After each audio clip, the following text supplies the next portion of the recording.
ఇప్పుడు ప్రెసెంట్ బాగా వైరల్ అవుతున్న ఇష్యూ గురించి ఒకసారి ఒక సెన్సిటివ్ ఇష్యూ అని కూడా చెప్పుకోవచ్చు. దీని గురించి మాట్లాడదాం. ఇట్ ఇస్ అబౌట్ ఐబొమ్మ నిర్వాహకుడు ఇమ్మంది రవి చేసింది అసలు మంచి పనా లేక చెడ్డ పనా?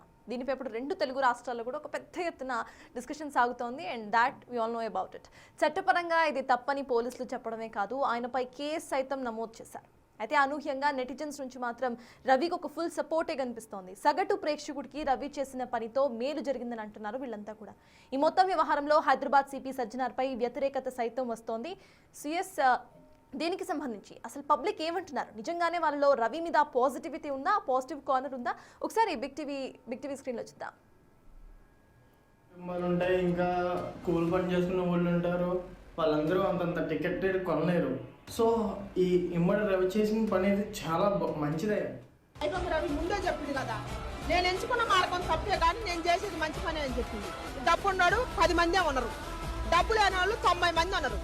మరి 90 మంది మీరు 7,000 టికెట్ల రేట్లు పెంచి సినిమా చూసేటప్పుడు మరి పాప్కార్న్ కొనుక్కోవాలన్నా, సమోసా కొనుక్కోవాలన్నా, వందల కూల్ డ్రింక్స్ కొనుక్కోవాలన్నా, వందలు పెంచి మరి సగటు మధ్యతరగతి మనిషి ఎట్ట చూస్తాయి కొనుక్కో. అంత ఖర్చు పెట్టి టికెట్ కొనలేక మూవీ చూడలేని వాళ్ళు కూడా ఇతని కారణంగా మూవీ చూడగలిగారు. ఇది కూడా ఆలోచించాలి కదా. ఇలాంటి టాలెంటెడ్ పీపుల్ని అరెస్ట్ చేసి జైల్లో కూర్చోబెడితే ఇంకా 10 సంవత్సరాలు కూడా అదే చెప్పుకుంటూ ఉంటాం, India is still developing country అని. And there is no change in that.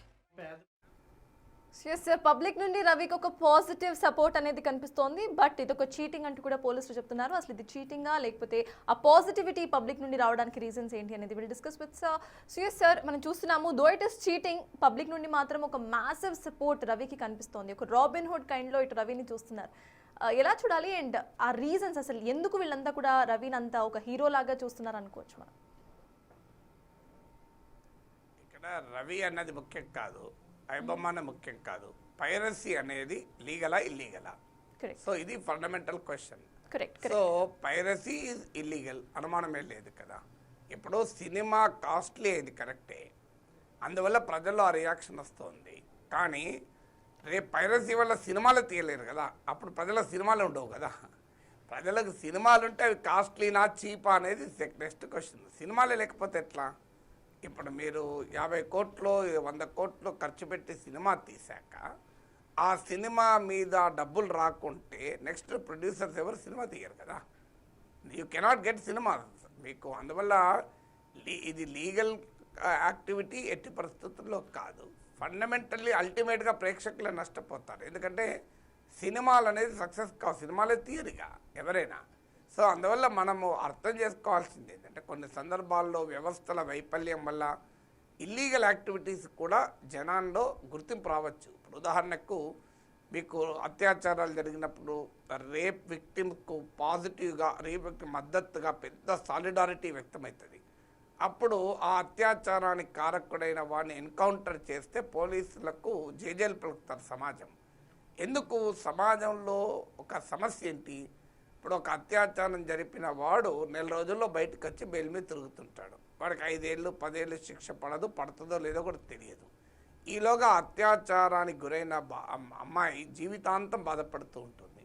So ఈ దుర్మార్గాన్ని కళ్ళ ముందు చూశాక క్రిమినల్ జస్టిస్ సిస్టమ్ న్యాయం చేయనప్పుడు ప్రజలు ఏం కోరుకుంటారు? ఇన్స్టాంట్ జస్టిస్ కోరుకుంటారు.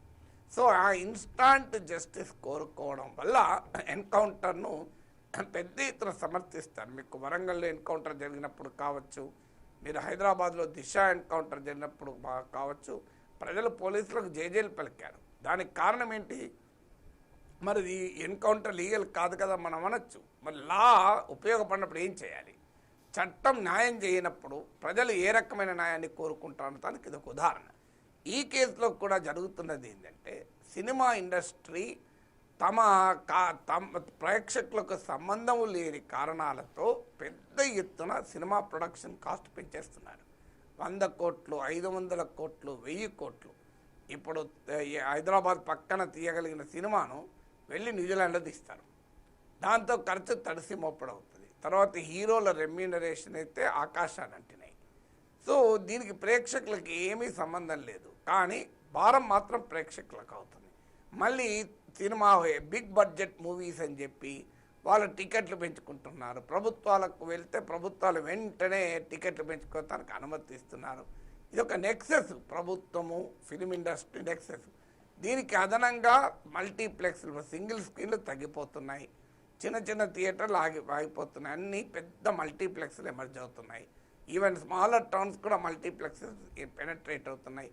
మల్టీప్లెక్సెస్లో మీకు పాప్కార్న్ తినాలన్నా వాచిపోతుంది, మీకు స్వీట్ కార్న్ తినాలన్నా వాచిపోతుంది, సమోసా తినాలన్నా వాచిపోతుంది. అడ్డగోలుగా రేట్లు వేస్తారు. ఈ దోపిడీ చూసిన తర్వాత ప్రేక్షకుడు ఏమనుకోవాలి? సో ఒక సినిమా ఇలా ఫ్యామిలీతో వెళ్ళి చూడాలంటే ఒక 1000 రూపాయలు మినిమం, ఫ్యామిలీ 1000 ఒక 4 పిల్లలతో చూడాలంటే ఒక 2000 రూపాయలు ఖర్చు అవుతుంది. ఈ దేశంలో ఎంతమంది సగటున ఒక సినిమాకు 2000 ఖర్చు పెట్టగలుగుతారు, 1000 రూపాయలు ఖర్చు పెట్టగలుగుతారు? ఈ దేశంలో సినిమా చూసేవాళ్ళు చాలామంది పేదవాళ్ళు ఉంటారు. అసలు సినిమాను ఈ స్థాయిలో మాస్ ఫినామినన్ చేసింది సంపన్నుడు కాదు, మాస్ ఫినామినన్ చేసింది సామాన్యుడు. మీరు సామాన్యుడికి అందుబాటులో లేకుండా సినిమాను తీసుకెళ్ళారు. సో సామాన్యుడికి అందుబాటులో లేకుండా సినిమా తీసుకెళ్ళిన తర్వాత ప్రజలుగా రాబిన్హుడ్ ఫినామినన్ రాకపోతే ఏమవుతుంది?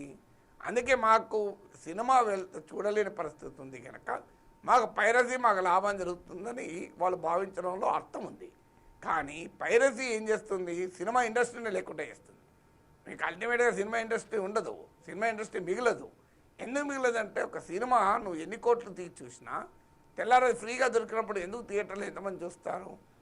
అందుకే ఈ మధ్యకాలంలో సినిమాలు థియేటర్లోనే చూస్తే అనుభూతి కలిగే రీతిలో సౌండ్ ఎఫెక్ట్స్, విజువల్ ఎఫెక్ట్ చేస్తున్నారు. నువ్వు ఇంట్లో టీవీలో చూస్తే ఆనందం కలగదు, నీ ఇంట్లో అది సినిమాలో థియేటర్లో చూస్తేనే ఆ ఫీలింగ్ వస్తుంది. సో ఆ లెవెల్లో సినిమాలను తీస్తున్నారు కూడా టెక్నాలజికల్గా. బట్ ఏదైనా ఇదొక మీకు క్యాచ్ 22 సిచ్యువేషన్ అంటారు ఇంగ్లీష్లో.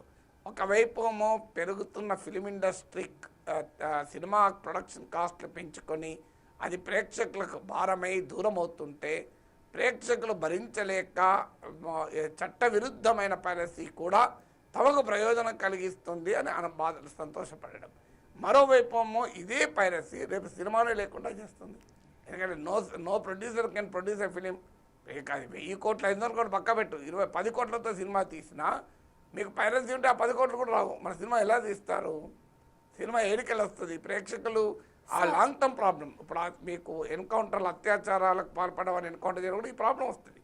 అత్యాచారం చేస్తారనుకొని అనుమానంతో ఎన్కౌంటర్ చేస్తాం, నిజంగా అత్యాచారం చెయ్యడు, వేరేటోళ్ళు చేస్తారు, వాడి మీద వేస్తారు.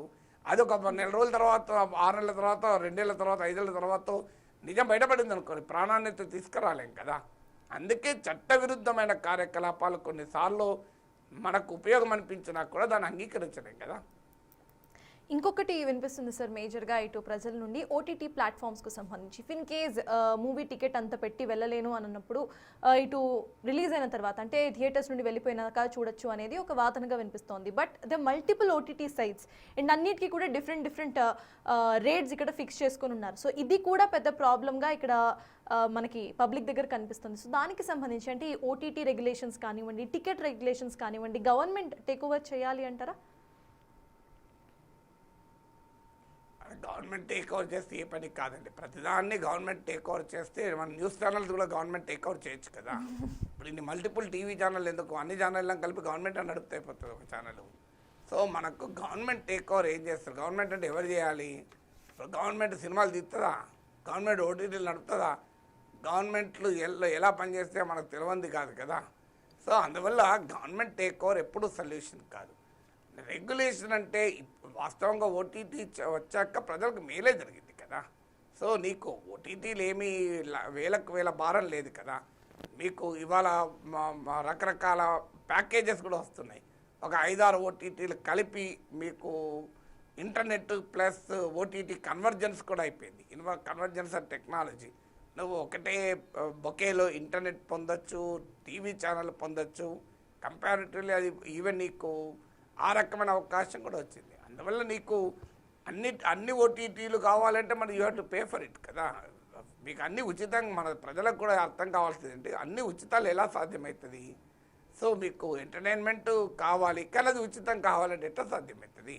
ఇప్పుడు ఒక ప్రొడక్షన్ చేయాలంటే ఎంత ఖర్చు అవుతుంది? మళ్ళీ అడ్వర్టైజ్మెంట్లు వస్తే కూడా అడ్వర్టైజ్మెంట్ రావద్దు, అది కూడా చిరాకు పడతారు. అడ్వర్టైజ్మెంట్ రావద్దు, మేము డబ్బులు కట్టాం కానీ మాకు కంటెంట్ కావాలి. ఏడికెళ్ళి వస్తుంది కంటెంట్? సో కంటెంట్ కావాలంటే డబ్బులు ఖర్చు అవుతుంది కదా, కంటెంట్ తీయాలంటే ప్రొడక్షన్కు ఏరికలు వస్తుంది. కానీ ప్రజల గల ఆలోచన ఎట్లుంటుందంటే మాకు ఓటీటీకి సబ్స్క్రిప్షన్ ఫీ ఉండొద్దు, అడ్వర్టైజ్మెంట్ రావద్దు, మాకు ఫ్రీగా కనబడాలి అంటే ఎట్లా కనబడుతుంది? ప్రాక్టికల్గా సాధ్యం కాదు కనుక అందువల్ల ఎక్కడన్నా ప్రాఫిటీరింగ్ ఉండి లాభాపేక్షతో ప్రజలకు అందుబాటులో లేని కానీ రెగ్యులేషన్ ఉండాలి. కానీ ప్రతిదానికి రెగ్యులేషన్ అనే అవసరం లేదు. If you want a good content you have to pay for it. ఇలా ఇప్పుడు న్యూస్ ఛానల్స్ కూడా అన్నీ ఫ్రీ, కానీ ఏం జరుగుతుంది న్యూస్ ఛానల్లో ఎంత గొప్ప కంటెంట్ మనకు తెలియదా? ఇలా రకరకాల ఇంట్లో, ఎందుకంటే ఒక న్యూస్ ఛానల్ నడవాలంటే 1.5 to 2 crores కావాలి.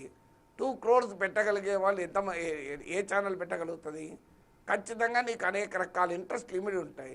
ఏ ఇంట్రెస్ట్లు కావద్దంటే ప్రతి ఒక్కరు ఒక 10 రూపాయలు కట్టారనుకోండి మంత్కు, నీకు 20 లక్షల మంది 10 రూపాయలు కట్టినా 2 కోట్లు వస్తుంది, బ్రహ్మాండంగా ఇండిపెండెంట్ ఛానల్ వస్తుంది.